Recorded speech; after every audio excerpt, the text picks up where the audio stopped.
All good to go? Yes. Hello, everyone. In the interest of time, we're going to kick off.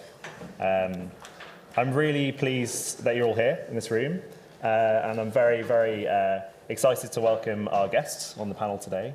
I'll briefly sort of introduce some context about this panel. So risk is a big overarching theme that we've been thinking about, or certainly I've been thinking about with my colleagues for a while now, and I think it encompasses all kinds of different areas of research, both SHAPE and STEM related, so it bridges multiple disciplines.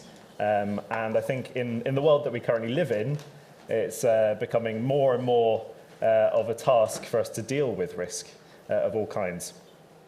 So we want to explore that. We want to explore how SHAPE innovation, SHAPE ventures could help to prevent risk, to manage risk, or mitigate at the very least.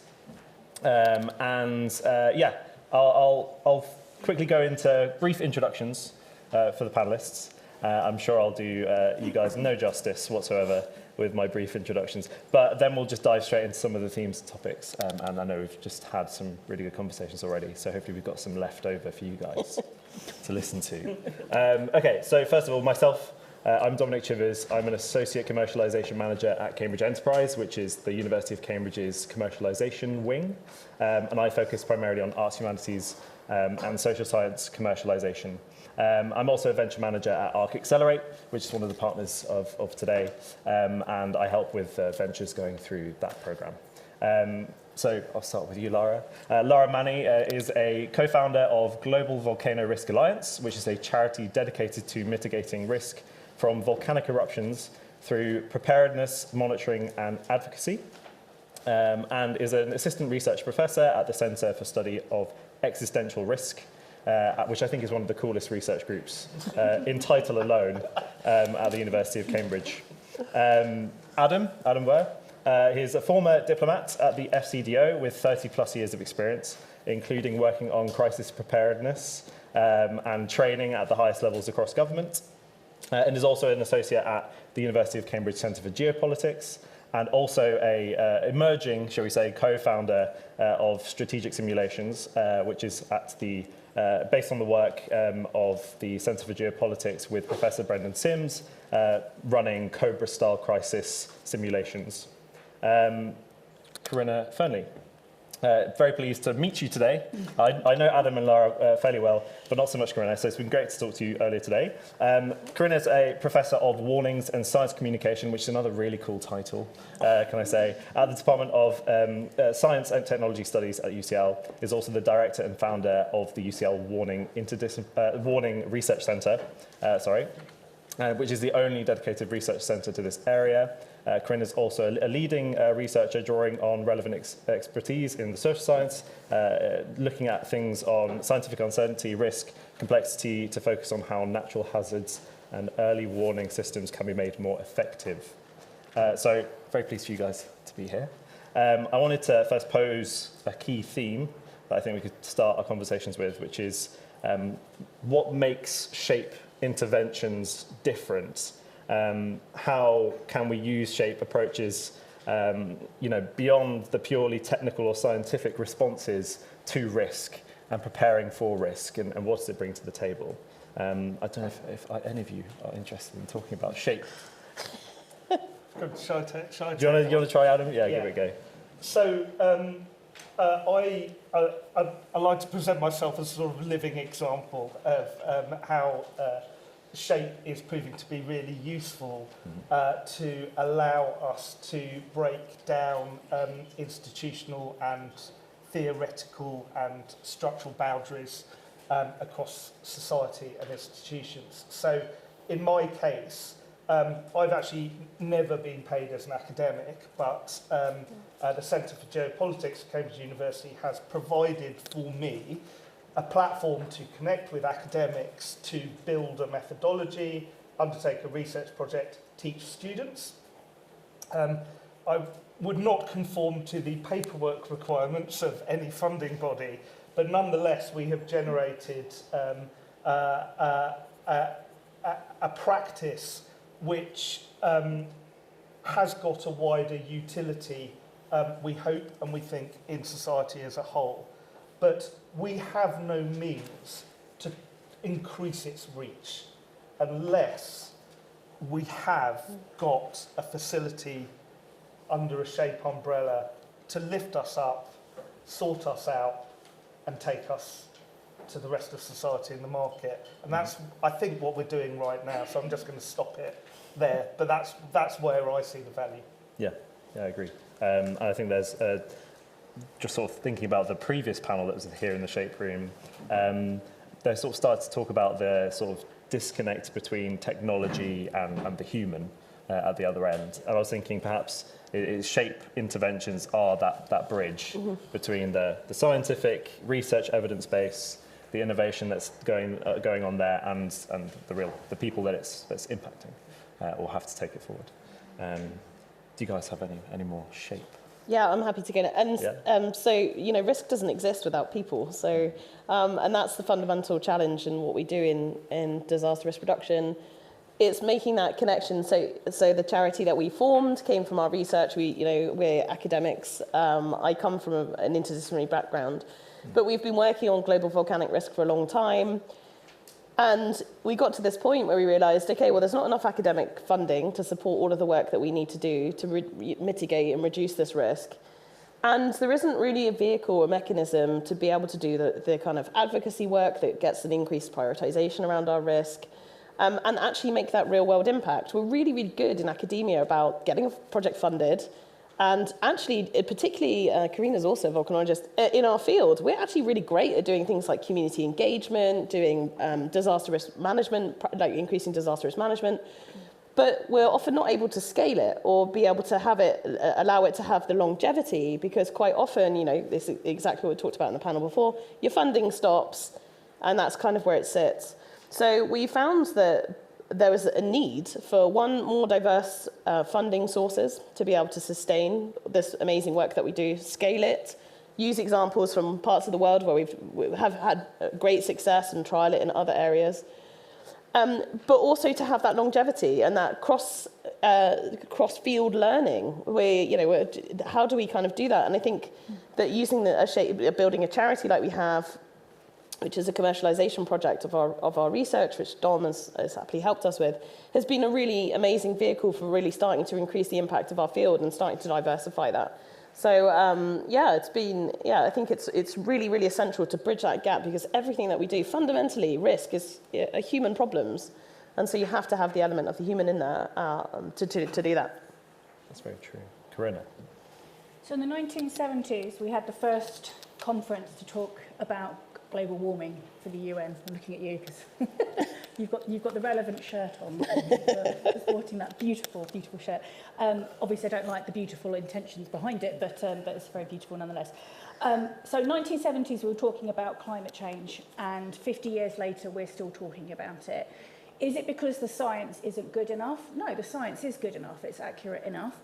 It's because the science doesn't matter.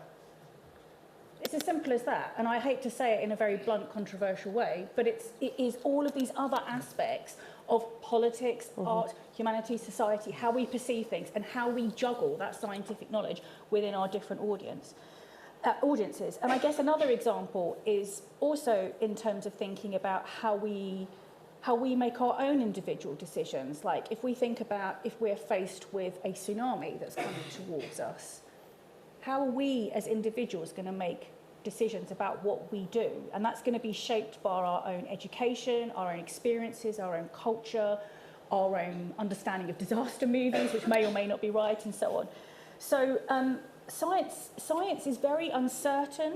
There's a lot of work, that, certainly in volcanology, there's a lot of complexities, a lot of uncertainties, and yet the main times that we get these kinds of disasters that we see, whether they're human-made or even natural-made, it's about this uncertainty and ambiguity.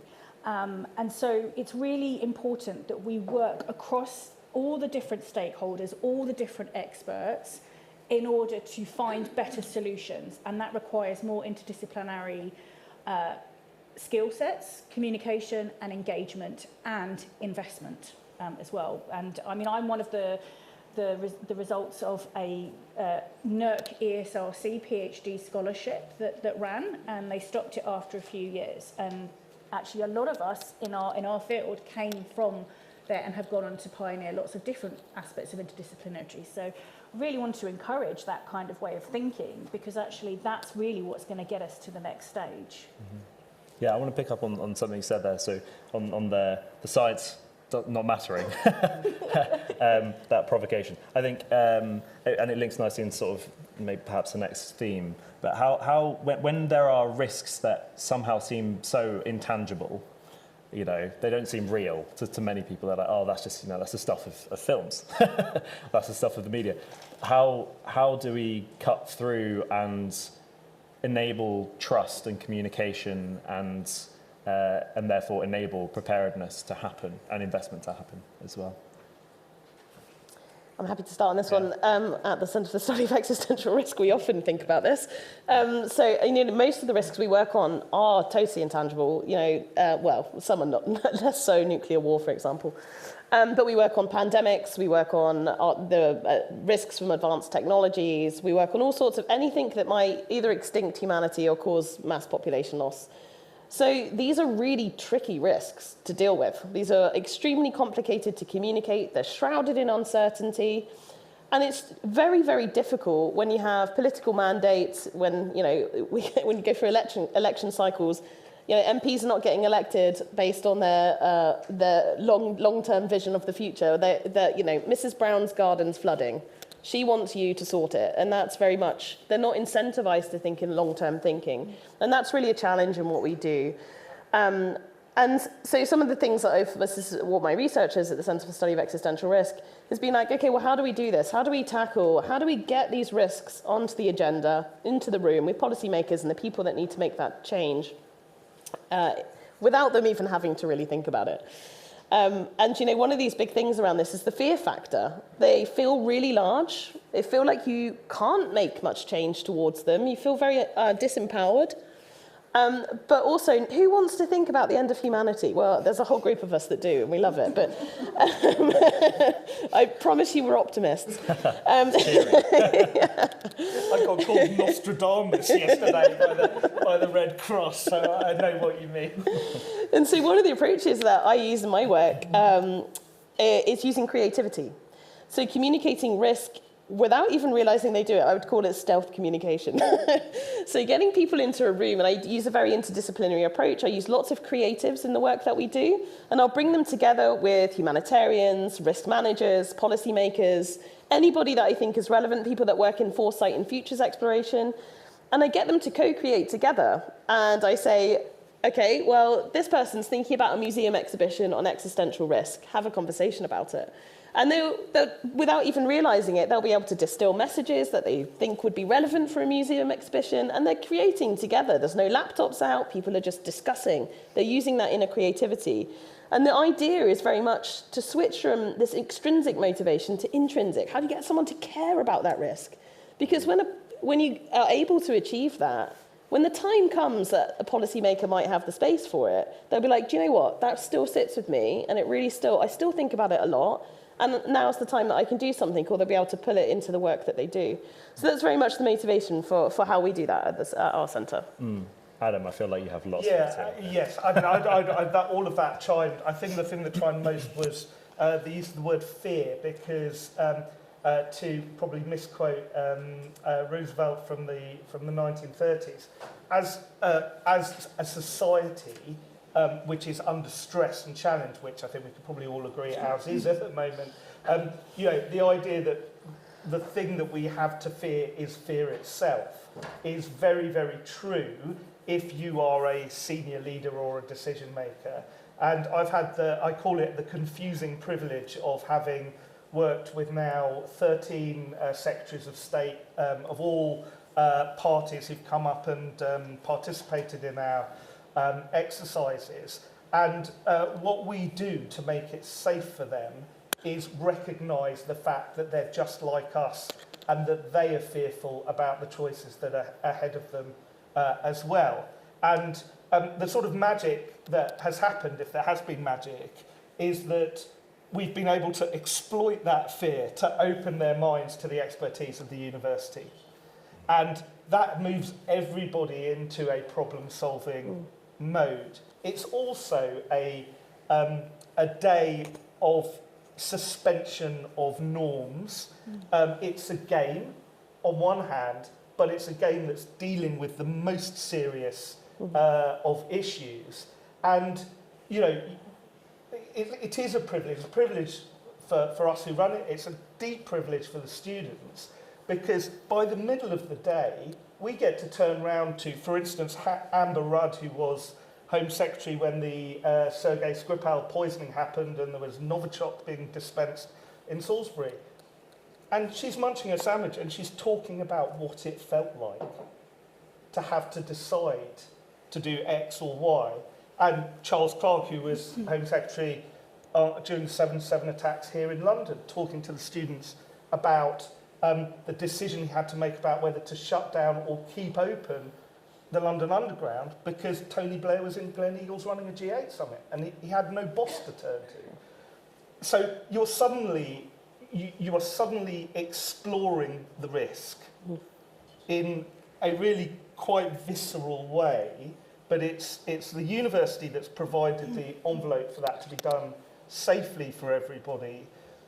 But it is also going to have to be the university that helps take that out into a wider audience so that the methodology and the learning that we've developed through the research is now able to be shared with the other stakeholders. And in our case, that's everybody. And actually in your case, right? This is everybody.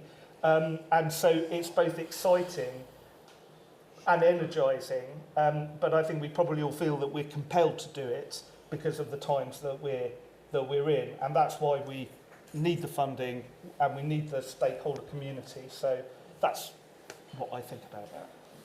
Carina. So I did a wonderful interview this week with a philosopher called Santiago Zabala, who's just published a book on the philosophy of warnings.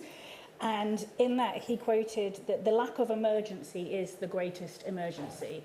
So I'm just going to answer that in 3 very short parts there. So do we prepare for things that haven't happened? Yes. So Lara sort of dealt with the existential things, perhaps the things that are really low probability, but potentially high impact, you know. But do we prepare for things that haven't happened yet? Yes, we do. How many of you have a look across the road when you cross it? How many of you look at your medication instructions when you get new medication? How many of you buy insurance? How many of you recycle? Well, you recycle because you care about the environment. You want to make it matter, right? So this is where it's like we do all these preparatory and precautionary actions to try and make sure that we're covered for the things that we are not foreseeing may happen to us or may not even foresee. And the sort of second element of that is, what do we do when we sort of end up in a situation where nobody listens to warning, which kind of comes back to that quote. So I don't know if any of you have seen the Netflix film Don't Look Up, but if you haven't, I highly recommend. It's a good night tonight to watch it, I think, over the weekend.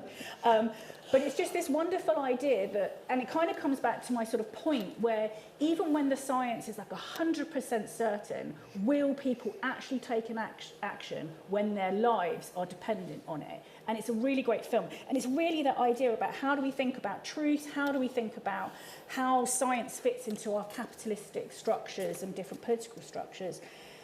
The third point I really want to make is about the role of bringing some of these things together. You know, you're never going to get an investor who's going to invest in one sole thing that may happen likely in the future. So how can we make this more interesting? Is we want to have systems that are able to capture lots of different threats and hazards in one system.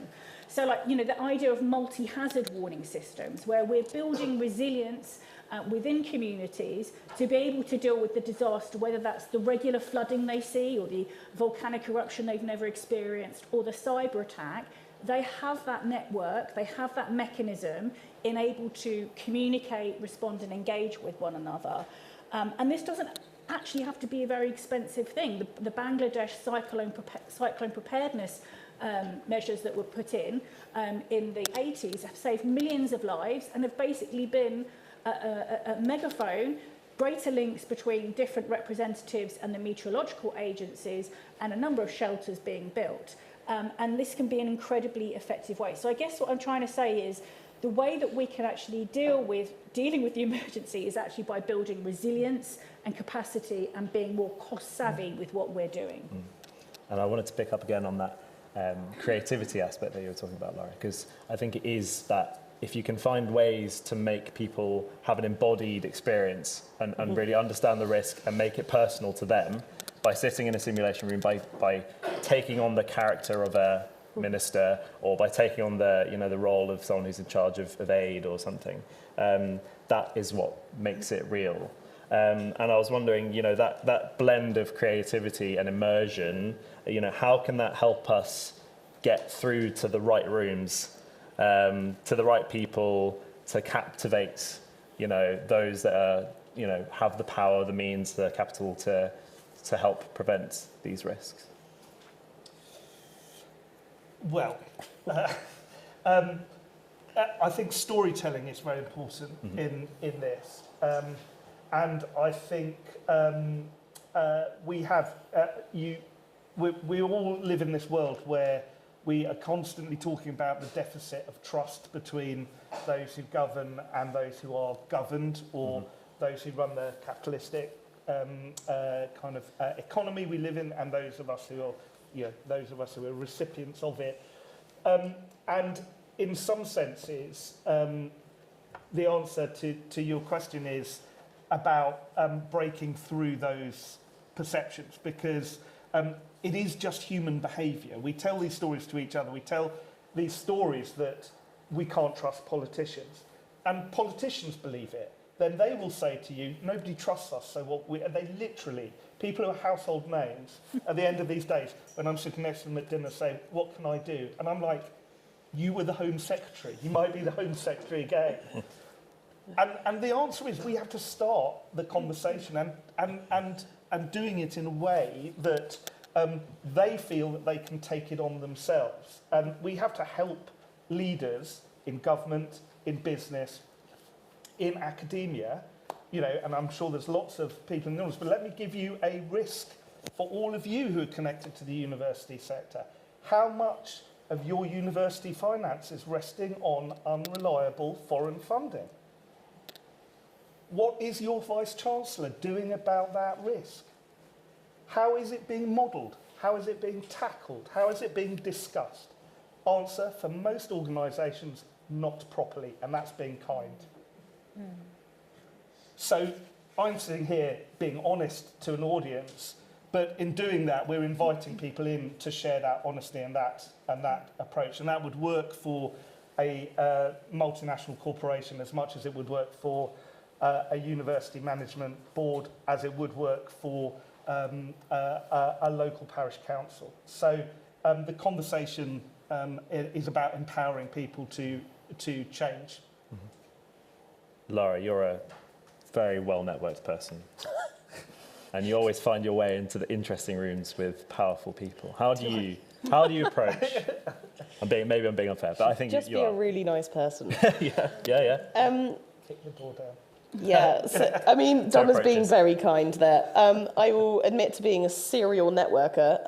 I've got a bit of a reputation for attending every conference. And I attend conferences outside my own field, and I attend all sorts of meetings, but one of the things is to be active in that space. But it's really important to what I do. I need to be able to have this relationship with policymakers. I want them to do something for me. And if I walk over to them and say, put volcanoes on your risk agenda, they're going to be like, who are you? So you can't do that. So very much about what I do, and as a venture, as a venture owner, co-founder of a charity, I have to spend a lot of time building relationships and building the trust between myself and the people that I work with. So we spend a lot of time just checking in with your network for one. Just meeting someone once isn't really enough. So, when I was part of the ARC Accelerate program, which if you haven't done is just really amazing. I would 100% recommend. There's many of us floating around. But, they were saying to us, LinkedIn is the place. And it absolutely is the place. Because even if you meet somebody at a meeting once, you add them on LinkedIn, you share your research, you share your progress, they see it. And they begin to engage. Quite often what I do is if I meet somebody, I'll kind of make sure that I write notes. And if I see a paper that I think is of interest to them, or I know somebody that's of interest to them, I'll connect them. Just be that connection that builds that trust. And then also it's just around building the opportunities for collaboration as well. So it's not just about using someone, it's about how can we support and work together. Policymakers have their own questions. And actually we were talking about this morning in the first panel. There's a website where all the government departments write their policy questions. So you can do your homework. If you're going to an event and you know that these certain people are going to be there, do your homework. Work out what their policy questions are. Work out who they are. Do some LinkedIn stalking. We're all really good at social media stalking, so use those skills for good. And then you can kind of go armed and prepared when you might have those conversations. Look, it's networking for ventures, this type of engagement with policymakers is really tough, and it can be I constantly find myself terrified. But fundamentally, the people that we work, they're human. Connect with the human. And some of the connections I've made are over, I mean, honestly, if you catch someone in a compromising situation, you're kind of good for life. But no, it's having a drink in the pub. It's going for a coffee. It's doing something social, or asking about what their life is like living in Geneva. You know, it's making the human connection, breaking down. I'm an academic and I want something from you. I know you've got the money, because you know what? There's 50 people behind you. I don't. It's not an exact science. Well, I think if I was to sort of condense it, it'd be to enfranchise people. Yeah, I mean, I'm very lucky, right? I'm at Cambridge. There's a certain weight that comes with that, and it's a certain power that I'm able to use to support my venture. But, you know, there's people around you. You should always ask for help. I mean, Carina is hooked up to the hills. And I'll be like, Carina, do you know someone here? And she'll share. And that's what it's about. We've got to look after each other. Carina, do you have any views? I agree with Lara, and I specifically second her motion to get volcanoes onto the horizon. I think I want to add to the excellent comments said so far is that there's a danger, I think, in terms of thinking about who is the decision maker. Yeah. So when we say decision maker, we often think the policy maker. But if we go back to that scenario, you're on the beach watching the tsunami coming towards you. Who is the key decision maker? It's you. And no one else is going to help you at that point but you, right? So, I mean, you'd like to think that there's been some preparedness. There might be some tall evacuation structures you can get to that have been built if you're in a particularly flat place and you know you've got to get to higher ground. So, you know, there's an element here of preparedness. But I think we're putting too much power into the hands of the policymakers.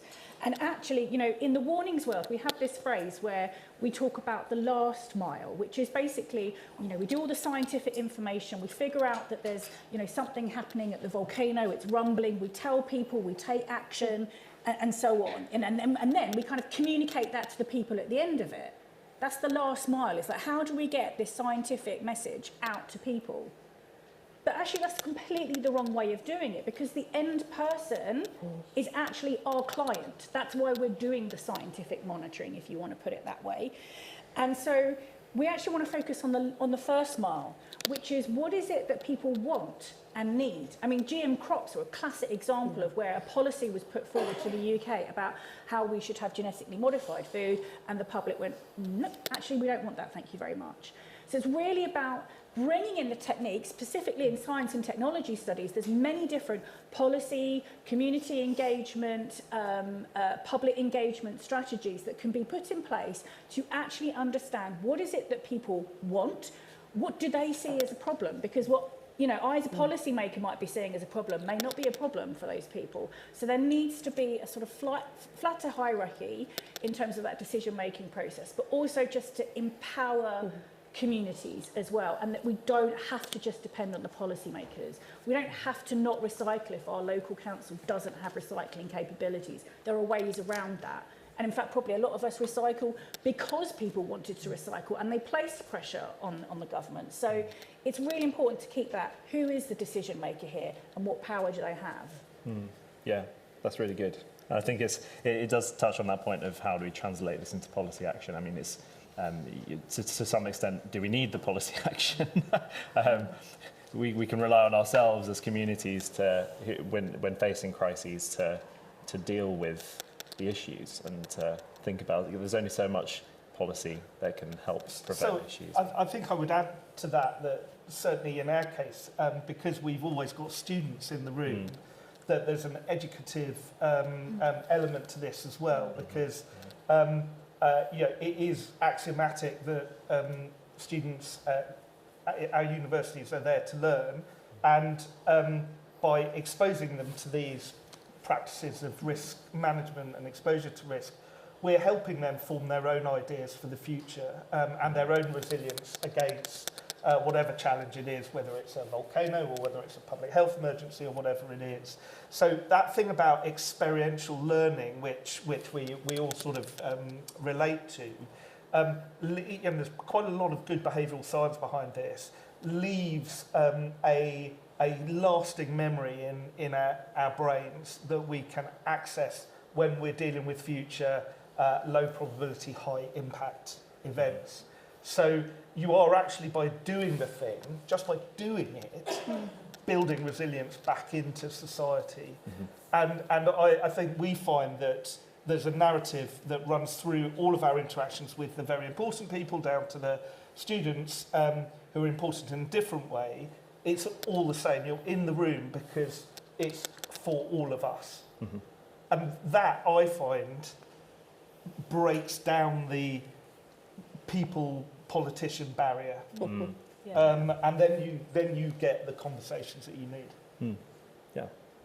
I wanted to move on to a fourth sort of theme, which is about academic timelines and the sort of sense of urgency around a lot of these risks, and how do you balance the need for a strong evidence base, peer-reviewed evidence base, and the urgency of, a fire or a flood, happening tomorrow, and there not being enough time for you to figure it all out necessarily. We have a lot of history and data to go on, but sometimes these questions are still left unanswered. So I was wondering, what do you guys think about that? Do you think, how can we balance the rigor, the academic rigor required to have a source of truth, as it were, with that urgency of preventing harm? I think that's something that we at the Warning Research Centre have to balance quite a lot. And the way we do that is we work with our practitioners, whether that's the World Bank, the UN, DRR, the WHO, whatever organisation it may be. They're the guys on the ground. They know things immediately. And so we do a lot of collaboration and consulting to bring the academic expertise into what is relevant and key right now. And I think that's a really great way of trying to bring the best of both worlds together in order to bridge that sort of time delay. I would also say that personally, I also, if something's quite urgent, I don't tend to put it into an academic paper. So what about writing reports or policy notes or blogs? There are other ways of getting information out there which can then be verified by an academic paper and so on to give it that academic rigour. But at the end of the day, it's also about the reputation of the individual and the centre that plays part of that as well. So I think that, being an editor for special issues, writing books, writing reports, different ways of communicating are really, really important, and doing podcasts and so on, like just different forms of media, essentially. But I think we can't afford to duplicate everything that's out there. So let's work with those different stakeholders, come into a room together and figure out how we can answer the questions together with what we've got. And that's not by reinventing the wheel, that's by using what we've already got.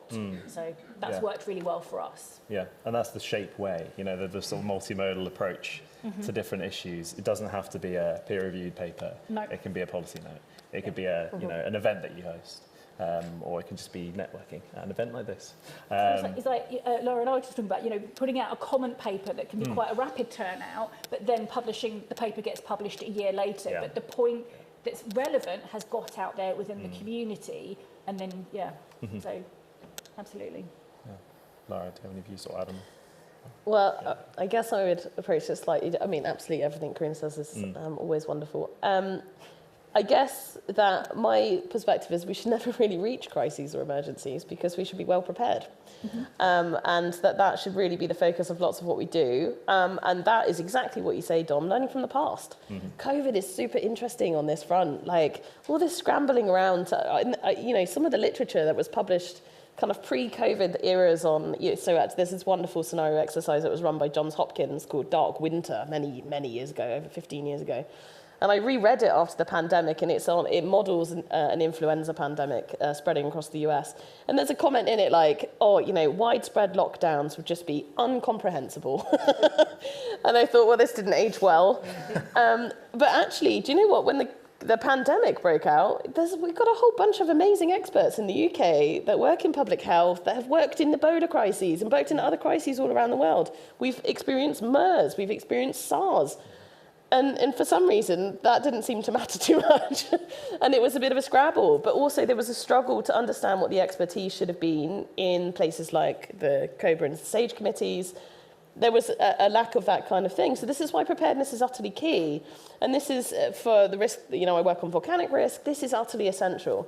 If we had a volcanic eruption that affected our climate, so the volcanic eruptions can release lots of gas that can cause a cooling of our global climate and impact global food systems, particularly in the Northern Hemisphere. If you're not prepared for that, what we call an abrupt sunlight scenario, whether that's from nuclear war, asteroid winter, if you're not prepared for that, it's too late. Like, once you start to lose crop production for 2 to 3 billion people, it's too late. And so this is why, lots of what I focus on is preparedness and ensuring that exactly what Carina says, working with everyone that is involved, whether that is right from the community, right up to the elite stakeholders, multilateral organizations. It doesn't matter who. Everyone needs to be part of that conversation. These are global risks. And doing that together and making sure that we include everybody. Yeah. We have become, and it's not just a UK problem, it's a sort of Western world problem. We have become particularly bad at learning from systems failure. And COVID is a prime example.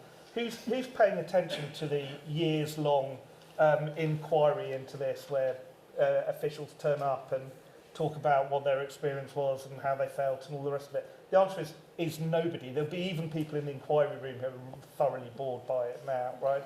So and I say that only half in jest, because if the people who are going through the motions aren't really thinking about how you learn the lessons for next time, then nobody else is at all. And the fact is, the experience of those of us who were in our own way involved in that COVID response, nobody's asked the hundreds of thousands of nurses and doctors and civil servants and soldiers. Like, nobody sent one thing into my inbox saying, how was it for you? So there's no mechanisms to learn, and therefore the next time it happens, there's nobody in the room again who's got the lived experience. And that is why, one of the barriers that we've been really keen to break down in our work is, one of the things that terrified me as a non-academic working in an academic environment is the richness of the information and the knowledge that lives in our universities, and how too often it just stays there. When there's policymakers who know absolutely nothing about anything, who could desperately improve their performance by having that knowledge brought to them. So the SHAPE approach of finding those, and it is, of course, peer-reviewed academic papers are vitally important for the way our world operates, but they cannot be the thing that holds up the transfer of knowledge from brilliant minds into wider social impact. And I'd just add to that we always fight the last war. And this is the problems that we face in the field of dealing with high impact risks. It's okay, but people need to start thinking more in terms of futures and building that into the way in which you do. So the UK's National Risk Register, which is amazing compared to many other countries that don't even have risk registers. We're really kind of at the forefront of doing this kind of national level risk assessment. But it's based on 2-year time horizons. Where are we with AI in 2 years? Where were we 2 years ago? It's a totally different conversation. And so trying to, and lots of what we do is trying to use SHAPE methodology, SHAPE tools to expand that thinking of people that are making these decisions, to get them to really realise that there's a much wider risk landscape and a longer term future that we should also think about. There is also, as a geopolitician, and I will never give up an opportunity to address a wider audience, is right now, this country and Western liberal democracies in general are under attack and facing adversaries who are exploiting our inability to learn from the past and make ourselves resilient. Your next holiday or business trip might not happen because somebody's going to fly a 30-quid drone over the runway at Heathrow. What are we doing about that? It's not a somebody else's problem, it's an us problem, and it's a societal problem. But those people who wish to do us harm are going to exploit that weakness until we find ways to stop it. It's not even, it's an external, like, because you might not even get, the plane might not even be taking it off at Heathrow because the power supply. It's like your own internal resilience as well. That's absolutely right. And that's why it's got to be a whole of society thing. And it starts in rooms like this where people start thinking about the positive solutions to the problems rather than seeing it as an overwhelmingly negative deterioration of the world in which we live in that nobody can do anything about. And I think that it's behoving on us who are in the face of risk professionally to be reminding people, but also to be providing the mechanisms for society to address what's in front of them. Can I just pick up on one point that you said, which I think is really important, is that the SHAPE aspect is really, like, thinking about COVID and not having the certain experts in the room. I think it's so important. A lot of our expertise, as was discussed in one of the sessions this morning, sits within our postdoc communities who are at the forefront of technology, understanding processes. And it's really important that we engage with those as part of the process. But there's very little mechanism in order to deliver someone who's actually quite perceivably junior, but actually may have some incredible insights into a situation. And I'd really love to see that. Just as an example from my own personal experience, is it when COVID-19 came out, I'm a specialist in volcano alert level systems. I'm one of 3 in the world. And so when COVID hit and the UK developed its own COVID alert level system, I wrote an article which no one wanted to publish at all, about why it was going to fail and what could be done to make it more successful, right? And everything that I wrote in that article turned out to be true. And here I was, probably amongst a few other people in the country who are experts in alert level systems, who could have been brought into a room and we could have sat down one day and said, this is what needs to be done. These are the pros and cons. What do you want to do to make a decision? So it's these kinds of mechanisms that take that capital out of universities and bring them with different experts that really needs to be built up. And I'd really like to see that. And that includes early career researchers. It's a really good point you raised, because I wanted to actually ask a question about a skill set gap in, academia, but also in politics, in our civil service. Do we need to place more emphasis on training specific storytelling skill sets, specific skills into our postdocs that will enable them to be better communicators with different stakeholders, to communicate the risks that they're researching? Is that something that needs to be sort of built into the framework, as it were, of academia? I think so. I mean, like at UCL, my department, Science and Technology Studies, we teach an introduction to science and technology studies, which cuts across a lot of different programs and modules. And the idea is that what we want to teach is, we want to teach scientists about the philosophy of science, the history of science, how does science feed into policy, communication and governance. Because if we've got scientists who are like, this is my truth, the science is the truth, then they've not studied philosophy or understand how science knowledge has been created, and therefore they haven't got the skills to discuss this when they're being presented with challenges. So I actually, as someone who's very biased as an STS scholar, would argue that I think every university student needs that. to understand how they're communicating and engaging with their subjects in different spheres. And I would actually go as far to argue that we should be doing that in schools. I think children at schools should be understanding that science is evolving, it's changing, it's dynamic, and that's what makes it so exciting, right? I'd 120% echo that. We, as organisations, institutions, governments, authorities, we spend far too much time writing impact statements which are generic, which are often completely made up. These days, a lot of them will be done through AI. And what we're not doing is we're not thinking about our personal impact, right? And that's how we take what we know and what we do, whether you're a school teacher or a school pupil or a university student or the brainiest postdoc doing the most exciting research. None of it really counts unless you can communicate it to the people who can use the knowledge. So I think the answer is yes, but it's a whole of society thing. And I am a political theorist, so I'm always going to come back to politics. We cannot ignore the absence of effective political leadership in our current systems. And because our current systems are democracies, this is, again, our problem, not their problem. So, you are thought leaders in an audience like this. We are up here, so are our students. So let's get some energy into this and let's change the practice and the process.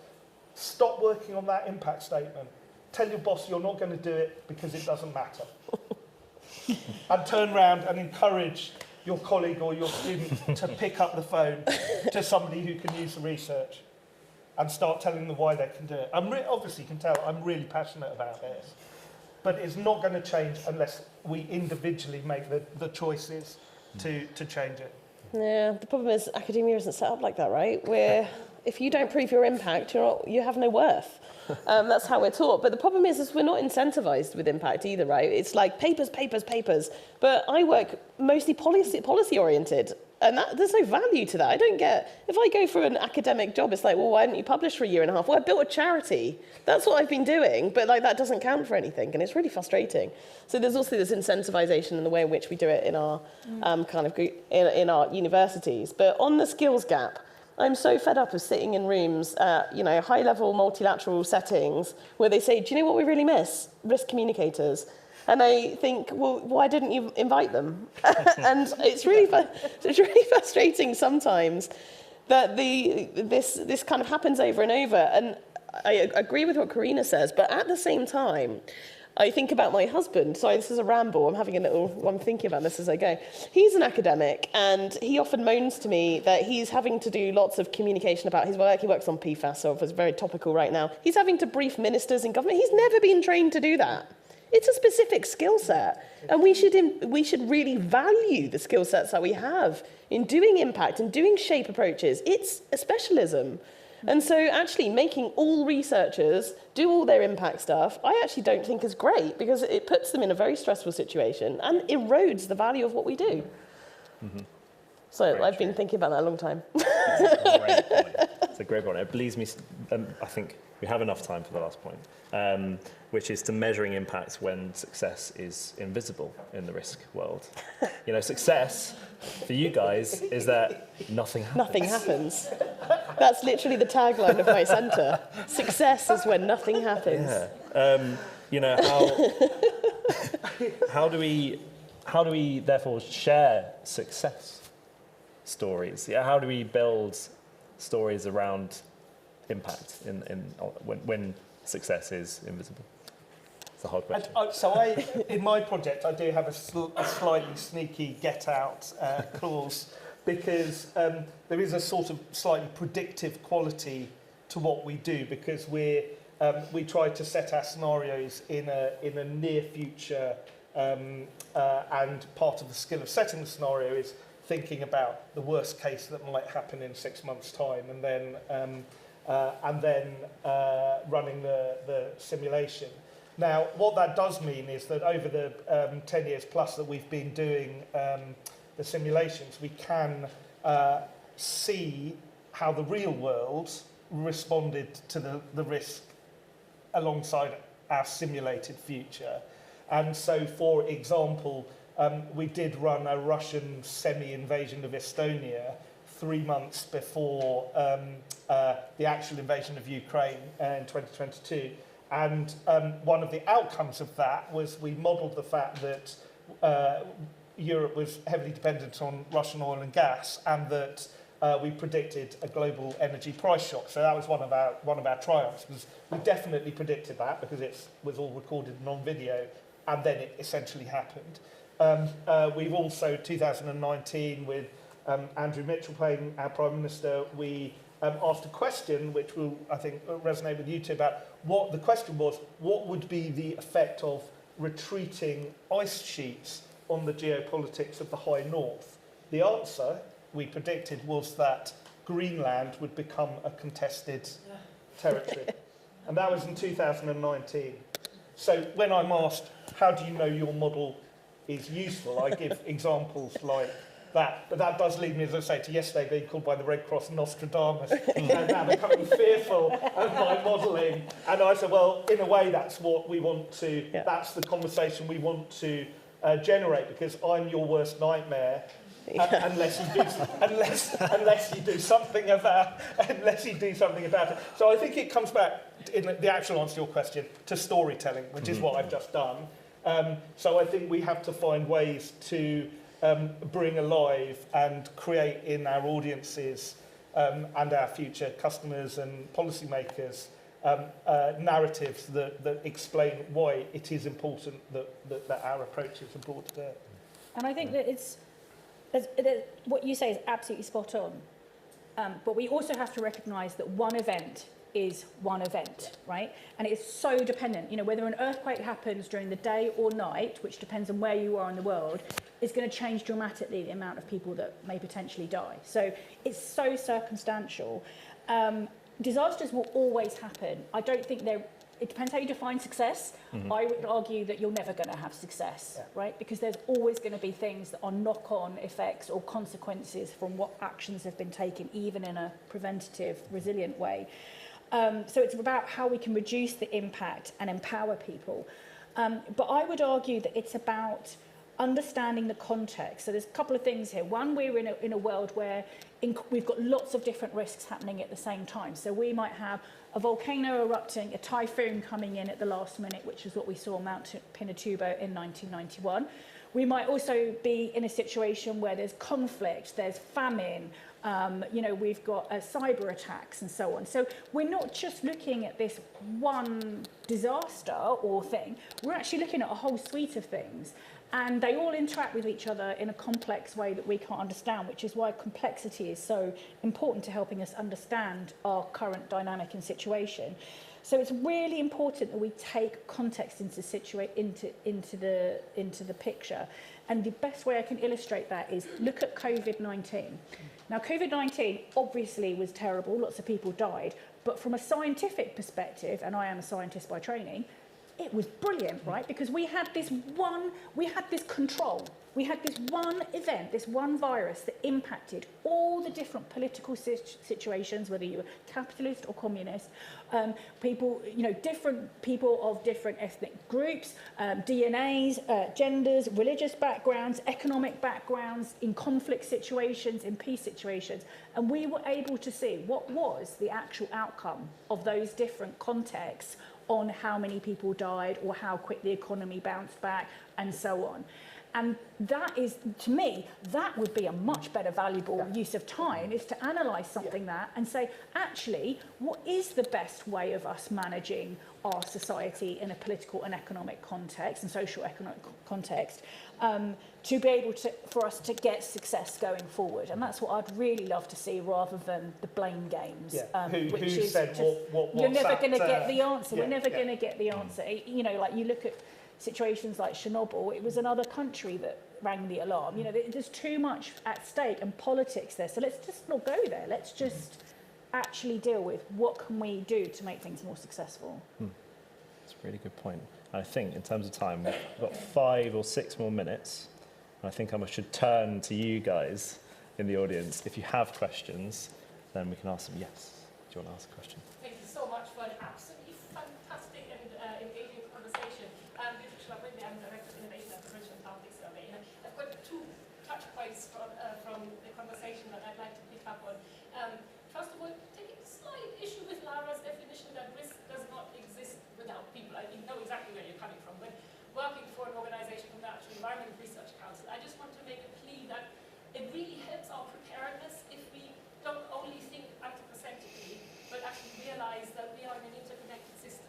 And if we don't take into account that the whole ecosystem is at risk, then we might lose some opportunities to be even better prepared.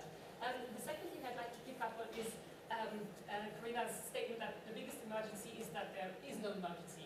Couldn't agree more. Absolutely. So our work is very much involved with the climate emergency, of course. And I also agree with you that, I would phrase it differently, of course, being a natural scientist, but that the science without this knowledge being translated into action is useless for helping us to be prepared. And the challenge that we face in the STEM community is that there is an incredible amount of bad news, and that just turns people off completely and utterly.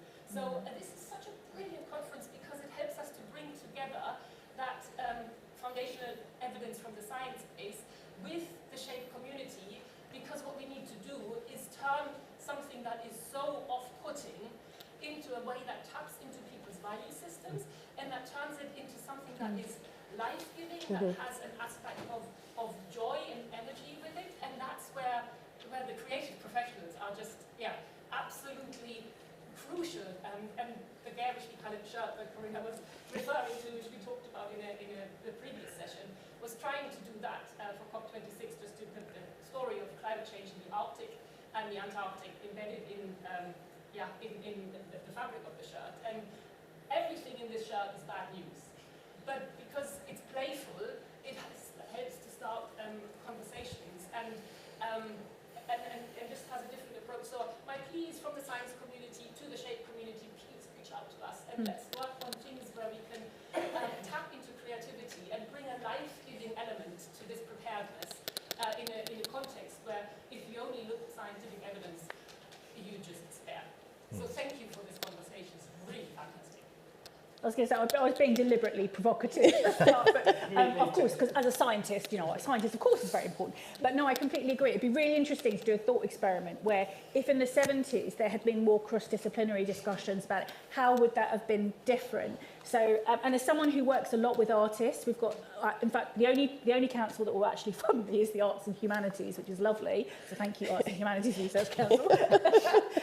Is all about bringing that, different ways of thinking about problems and being creative and engaging. So I 100% agree with you that we need to build on what the scientists are, detecting and warning us, but actually then making that relevant to people and seeing how they can take action. So I really support that, and I'll leave Lara to do whether the tree falls in the forest, whether it's seen or heard, whether it's but it's the more than human approach, I suppose. Yeah, well, I mean, actually, what I was thinking is I was talking to an activist group quite recently that work on Antarctica, and they're trying to get Antarctica as a voice in the discussions in COP, as a represented voice in those future discussions about our future world, as we do for future generations, for example. And I think it's a wonderful campaign. And we were talking about, okay, how can they get this to be successful? And it's storytelling, right? It's using stories.